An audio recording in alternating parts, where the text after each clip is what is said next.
وہ آج پنجاب میں گھوم پھر رہے ہیں.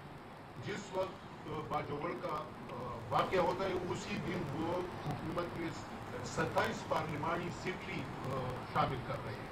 تو کیا یہ سینٹ اور یہ چیزیں پنجاب اہم ہے کہ ہمارے صوبے کے سیکورٹی صورتحال حکمران جو ہے نا جماعت یہ کیا وہ ترتیب؟ ہمارے صوبے کا پیسہ صرف اس لیے ہے کہ پارلیمانی سیکٹری بنائے جائیں، کابینہ میں توسیع کی جائے، مراعات میں اضافے کیے جائیں اور عیاش زندگی گزارنے کے لیے مواقع فراہم کیے جائیں، اور غریب آدمی جائے جہاں جائے اس کی کوئی حیثیت نہیں ہے. یہ چیزیں وہ سوالات پیدا کر رہی ہیں عام آدمی کے اندر کہ یہ حکومت نہیں ہے، یہ بھتے دینے والی حکومت ہے. یہ مسلح لوگوں کو باقاعدہ ماہانہ بھتے بھیجتی ہے، اور تب جا کر پھر ہم ڈیرہ اسماعیل خان بھی جا سکتے ہیں اور ہم پشاور بھی آ سکتے ہیں. اور اللہ کا فضل ہے.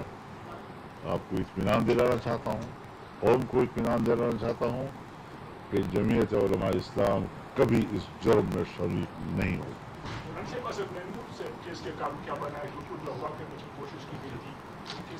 میں اس پر بات اس لیے نہیں کروں گا کہ صوبے کا ہر بچہ شکار ہوتا ہے، یا بلوچستان میں کوئی بچہ ہمارا ظلم کا شکار ہوتا ہے، وہ سب میرے لیے اسجد کی حیثیت رکھتے ہیں، میری اولاد کی طرح ہیں. میں اپنے بیٹے کے موضوع پہ بات نہیں کرنا چاہتا. مولانا صاحب جیسے کہ آپ نے بھی فرمایا اور رسول بھی دیکھ رہے ہیں کہ پاکستان میں 3 صوبے یہ اب کام کر رہے ہیں. ان حالات میں جہاں پہ ملک کے 3 صوبوں کا یہ حال ہے، تو کیا آپ وفاقی حکومت سے کارکردگی سے مطمئن ہیں؟ کیا کہیں گے ابھی اگر میں وفاقی حکومت کی کارکردگی سے مطمئن ہوتا، وفاقی حکومت فیصلوں میں خود مختار ہے. اگر میں وفاقی حکومت کے فیصلوں سے مطمئن ہوتا تو میں شامل نہ ہوتا. پی ڈی ایم کا صدر ادھر ہے اور حکومت ادھر ہے. انہوں نے اگر حکومت پورے ملک میں چاہے وفاق کی ہو بھی دھاندلی کی ہے، چاہے صوبے کی ہو بھی دھاندلی کی ہے. اسمبلیاں بکی ہیں، باقاعدہ منصب بکے ہیں. اب میں اس بکاؤ حکومت کے ساتھ کا حصہ بنوں، لیکن حالات ملک کے بنتے ہیں. اگر ملک پر جنگ مسلط ہوتی ہے، انڈیا حملہ کرتا ہے، 1000 میرے شک پہ موجود ہیں، لیکن وطن کی دفاع کے لیے ہمیں پھر ایک قوم بننا پڑتا ہے، ایک سخت بننا پڑتا ہے. مولانا صاحب قبائلی اضلاع کے حوالے سے آپ نے تفصیلی بات کی ہے، لیکن وہاں کے صورتحال کے متعلق نہ تو اس سے مداری صوبائی حکومت ان کر رہی ہے، نہ وفاقی حکومت ان کر رہی ہے. صوبائی حکومت قبائلی اضلاع کی صورتحال کی ذمہ داری وفاق پہ ڈال رہی ہے، وفاق صوبے پہ ڈال رہی ہے. کوئی ان کے حوالے سے دونوں صحیح کہہ رہے ہیں، دونوں صحیح کہہ رہے ہیں. تو دوسرا گلہ سر آپ سے ہے مولانا صاحب کے باقی دنیا مسلم ممالک میں جو ظلم ہوتا ہے مسلمانوں کے ساتھ، پورے ملک میں مظاہرے ہوتے ہیں. قبائلی اضلاع میں کشمیر جیسا ماحول بنا ہوا ہے، غزہ جیسا ماحول ہے، ڈرونز آ رہے ہیں، واٹر گھوڑے گر رہے ہیں، عام شیری مر رہے ہیں. تو کیا آپ کا رائے عمل ہے آگے؟ سوال سے کیا کریں گے؟ کچھ سے قدم اٹھائیں گے؟ جمعیت علماء اسلام سے بڑھ کر ملین مارچ کس نے کیے ہیں صوبے میں؟ بلوچستان اور سندھ میں جمعیت سے بڑھ کر ملین مارچ کس نے کیے ہیں؟ چاہے بین الاقوامی معاملات ہوں، وہ بھی مسلمان ہیں، وہ بھی ہمارے بھائی ہیں، ان کا بھی ہمارے اوپر حق ہے. اور ان کو پاکستان سے امید ہوتی ہے کہ یہ ایک واحد سرزمین ہے اسلامی دنیا کی کہ جہاں سے ہمارے حق میں آواز بلند ہو سکے. تو ہم نے اگر فلسطین کی بات کی ہے تو وہ بھی بطور مسلمان کے اس کا ہم پر حق تھا. اگر ہم نے اپنے ملک میں اپنے غریب کی بات کی ہے، امن و امان کی بات کی ہے، اور جس کے لیے جس طرح ہم فکر مند ہیں، خدا کرے سب اس طرح فکر مند ہو جائے. تو ہم نے تو اپنی زندگی داؤ پہ لگائی ہوئی. اور یہ جو پشاور میں ہم نے ملین مارچ کیا تھا، آپ کی نظروں میں تھا، اس کی کیا عوامی پذیرائی تھی وہ آپ سب جانتے ہیں. اسی لیے کہ عوام شکست نہ کھا جائے، عوام کے حوصلے پست نہ ہو جائے، عوام کے حوصلے بلند رہیں. لوگوں کے مورال کو اونچا کرنے کے لیے، ان میں جرأت اور ہمت پیدا کرنے کے لیے یہ جلسے معاون اور ممد ثابت ہوتے ہیں. ابھی ہم نے چند دن پہلے بٹگرام میں کیا. دور دراز کا علاقہ ہے، پہاڑی علاقہ ہے. لوگ جب سے جلسوں کے لیے اپنے گھروں سے اترتے ہیں تو کتنی مشقت کے ساتھ جلسہ گاہ میں پہنچتے ہیں، لیکن پورے میدان میں اور سڑکوں پر دن کرنے کی جگہ نہیں تھی. تو یہ قبولیت جو جمعیت علماء اسلام کو حاصل ہے، اس بنیاد پر ہم کہتے ہیں کہ اگر ذوالفقار علی بھٹو بڑے جلسے کرتا ہے تو لوگ کہتے ہیں جی حکومت آنے والی ہے، اگر نواز شریف بڑے جلسے کرتا ہے اور لوگوں کی پذیرائی جلسوں میں ان کو حاصل ہوتی ہے تو علامات ہوتی ہیں کہ حکومت آ رہی ہے، اگر بے نظیر بھٹو وہ جلسے کرتی ہے اور عوام کی پذیرائی جلسوں میں ملتی ہے تو آگے آنے والے حالات میں جمعیت علماء اسلام نے تمام کے ریکارڈ توڑ دیے، تمام کے ریکارڈ توڑ دیے ہیں اجتماعات کی صورت میں عوامی پذیرائی کے حوالے سے۔ کیوں راستہ روکا جا رہا ہے؟ کیا کوئی جمہوری تبدیلی کی بجائے کسی انقلابی تبدیلی کا انتظار کر رہے ہیں؟ کیا یہ عوام اسی طرح بیٹھے رہیں گے، خاموش بیٹھے رہیں گے، جلسہ کریں گے اور بس ختم ہو گئی بات؟ اگر عوام کی تائید ہمارے ساتھ ہے، کسی کے باپ کو بھی یہ حق حاصل نہیں ہے کہ وہ ہماری حکومت کا راستہ روک سکے، اور ہم لجاجت کے ساتھ بوٹوں کے حضور بیٹھ کر اقتدار نہیں مانگیں گے۔ جو آئین کہتا ہے عوام کا فیصلہ، عوام کے فیصلے کے انتظار میں ہیں ہم، انشاءاللہ عوام کا فیصلہ جمعیت علماء اسلام کے حق میں۔ ایک بار پھر تیاری کی جا رہی ہے اسلام آباد پر، میٹنگ بھی ہو رہا ہے، کنونشن بھی ہو رہا ہے، پاکستان جلیل صاحب اپنے آئین کو رہا کرنے کے لیے اسلام آباد کی طرف جا رہے ہیں، آپ کیا سمجھتے ہیں اس دفعہ کامیابی ہوگی یا وہ پہلا والا؟ دیکھیے، میں اس میں بڑا محتاط قسم کا تبصرہ کرنا چاہوں گا۔ جہاں تک قائد کی رہائی کا تعلق ہے، میں سب سے پہلے حمایت کر چکا ہوں کہ کوئی سیاستدان جیل میں نہیں ہونا چاہیے، لیکن سیاستدان جیل جاتا ہے، ایسا بھی نہیں کہ سیاستدان جیل نہیں جاتا۔ ہم لوگ جیلوں میں گئے ہیں، سال ہر سال ہم نے جیلوں میں گزارے، جیل جاتا ہے، لیکن تحریک صرف رہائی کے لیے نہیں ہوا کرتی، تحریک عظیم الشان مقاصد کے لیے ہوا کرتی ہے، اور ملک کی معیشت کو بہتر بنانا، عوام کی حالت زار کو سے ان کو باہر نکالنا، ان کو خوشحالی کا ماحول دینا، ان میں ایک حوصلہ بلند کرنا، یہ مقاصد ہونے چاہیے۔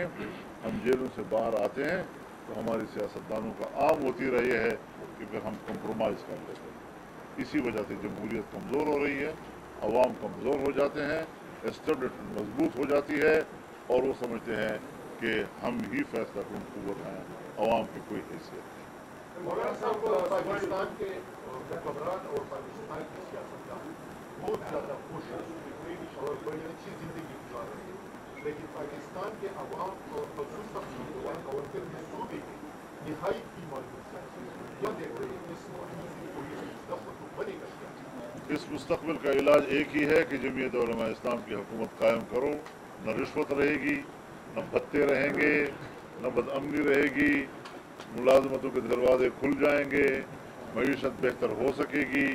معیشت بہتر کرنے کے لیے ماحول چاہیے، اس کے لیے بصیرت چاہیے، اس کے لیے حکمت عملی چاہیے، اور جو لوگ صرف مفادات کو سامنے رکھتے ہوئے، کرسی کو مد نظر رکھتے ہوئے اور صرف اپنی کرسی کے مقاصد کے لیے جو ہے اور عیاشیوں کے لیے سیاست کرتے ہیں، وہ کبھی عوام کے مرادوں کو پورا نہیں کر سکتے۔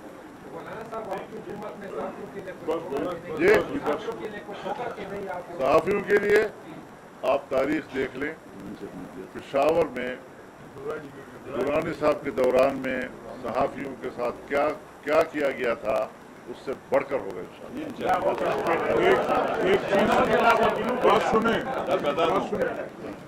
ذرا ایک بات ستمبر میں 21 تاریخ کو مردان میں ہم ختم نبوت کانفرنس کرنے جا رہے ہیں، اور اسی طرح ڈیرہ اسماعیل خان میں مفتی محمود کانفرنس اکتوبر میں کرنے 16 اکتوبر کو 16 اکتوبر ڈیرہ اسماعیل خان میں انشاءاللہ۔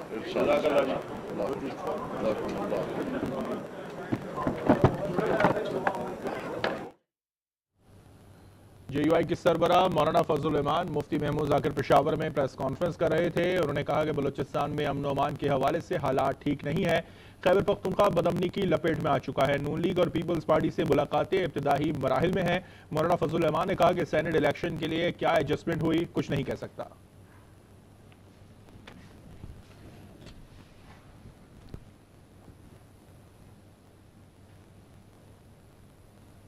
وقت ہے بریک کا۔